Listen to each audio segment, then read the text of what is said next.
Hello. हाँ hello. कैसे हो? अरे क्या बताएं कैसा हूँ। तुम तो शादी करके चली गई, लेकिन मेरी भी जिंदगी का अब आखिरी दिन है। क्यों, क्या हुआ? कोई बात नहीं, बस जाते जाते एक बात कहना चाहूंगा तुमसे। क्या? कि जाने मेरी जाने मन बचपन का प्यार मेरा भूल नहीं जाना रे। जैसा मेरा प्यार है जान तुझे किया है, बचपन का प्यार मेरा भूल नहीं जाना रे। ओके बाय।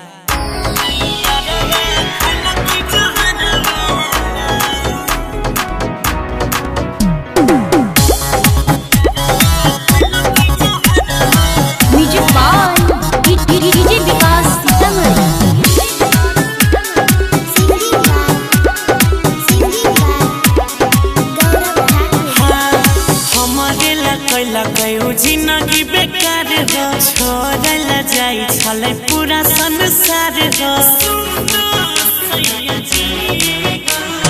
हमारे लकैला कयू जिंदगी